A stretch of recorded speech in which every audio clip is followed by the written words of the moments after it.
Hi, Lorrie Popow here. I've come from a wonderful egg show called Pysanky at the Gardens. While there, we filmed some wonderful tips from egg artists. Granted, the quality of the audio and video is not spectacular since we weren't in a studio, but I'm sure you will pick up some very interesting information. I'm sharing with you today an outstanding demo for how to make gold paint from gold leaf by my good friend Reem. My name is Reem Al-Nouri. I'm going to be showing a demo on how to use the gold paint on an egg. This is a real gold paint. It's 24 karat gold. And basically you do a design that best is with dark colors. As you can see, I've done burgundies and blues and greens. The reason is to do a dark color because that's the best way you're going to get the gold to pop. If you do a light color, it's not going to show. Avoid yellows because it's, well, you won't be able to see the gold if you do with yellow. As you can see here, I've already started, so that will give you an example on an example on the gold. It's basically shading. If you know how to do shading, you'll be able to do this quite easy. It's a long process. I've been doing this all morning, so I've done just this, the line down here, and I just started this. I've not completed it, it's just halfway through. Okay, so the first thing you do is after you do your, if you do your gold paint, is you want some warm water, and you want a sheet of or a block of gelatin. Uh, this is, you can find, I heard that you can get it from any grocery store, or you can order it online. Mostly you can find it in where they do the desserts, cakes and so on. You mostly can find it there. So what you do is you just break a piece, okay, and you drop it in this much of water, warm water. I've already prepared this because you need to let it cool down. So warm water, just a little bit of it, and then you drop this, stir it until it dries, put it aside for it to cool down. So that's how you do your mix. And the reason for the gelatin is, if you do it without gelatin, as soon as the gold dries, it's gonna just flake off. So you want to do it with the gelatin so it doesn't flake off. This also, if you actually handle it too long, it will start to rub off. You'll have to use varnish on that. So try and touch it as least as possible. Okay, so now what we'll do is, and I'll explain these when we get to them. I've got my gold. I did this when I was in Kuwait.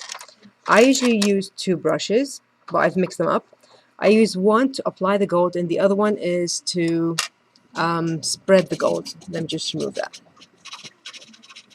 And this mixture, you can keep it for 5 days. If you use it and you put it in a mason jar, it will last for 5 days. But after 5 days, it will start to kind of mold. So you don't want to go past those. Room temperature refrigerated. Refrigerated would be better. Yeah. So what I'll do is, first, I need to put some water.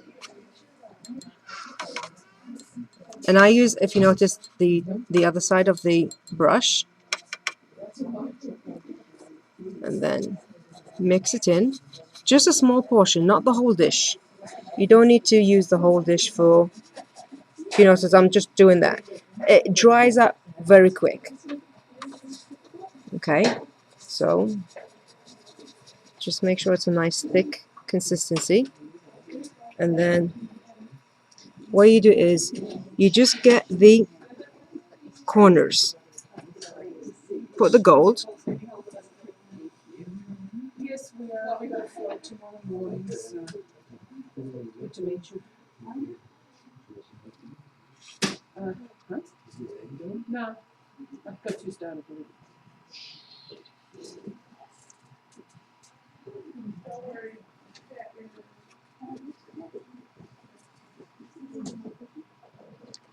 So this is how I do it. I usually do all the corners, and what I did is on that one I did all the corners and then got my other clean brush.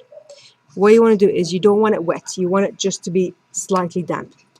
Okay, so put it in the water, and the best way is I usually rub it on my hand, and if you still don't know if it's damp or not, the good idea is to put it on the upper lip. You can actually feel if it's damp or if it's wet. You don't want it to be wet, you want it to be damp. So you take that and then you just try it out. Dry brush for tempera then. It's kind of like pulling it. Now I'm pulling it in a bit towards the inside. Just try a little bit, it's too wet. And then pull it even more. And if you feel you pull too much gold in there, you don't want it to be that thick, just wet your brush again and then just go on the opposite direction. It actually pulls it up. So you go around the flower and you just continue pulling the gold in. Okay.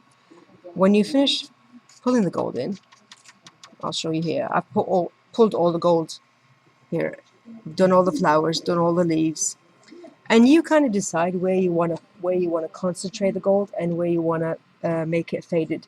Mostly for the flowers and the leaves, you'll do the flowers on the outside and bring it towards the inside, and also the leaves you'll do the corner points and pull it towards the inside.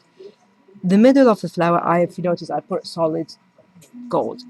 The vines, it's up to you if you want to do it solid gold or if you want to just do the lines. I did just 2 lines, very thin lines. You could do a solid gold. I mean, like these leaves, I did them solid gold. The next step is after you do your shading, now you want to line it out. Like this flower, I did the shading. Now I'm gonna do the lines. It needs to be really dark.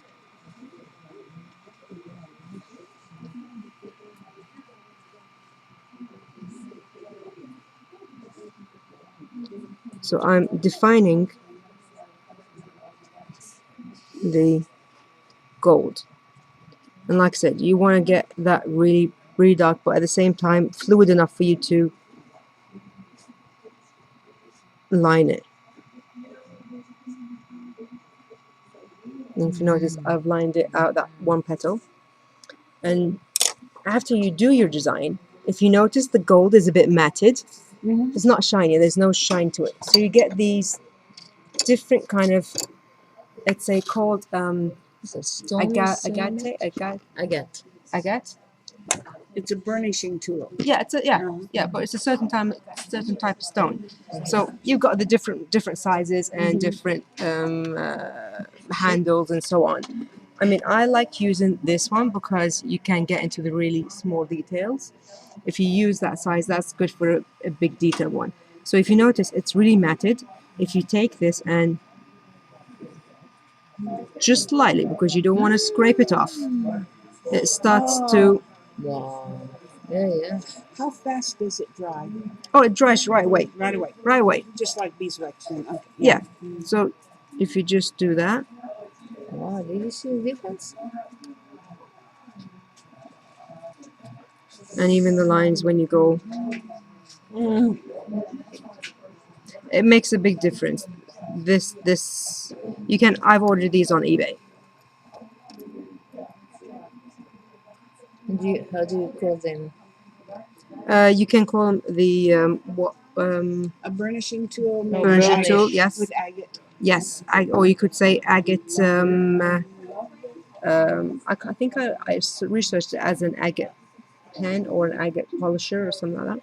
So if you notice, that's how it shines up. And then when you're done, varnish it.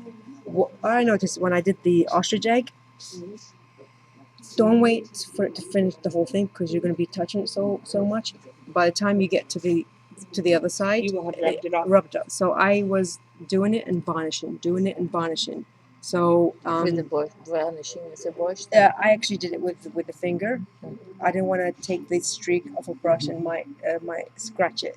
So I just took it lightly with my finger and just slightly just varnish it. on the areas where you're done and you don't want to touch it again. So basically, that's how you do your gold. It's all about shading.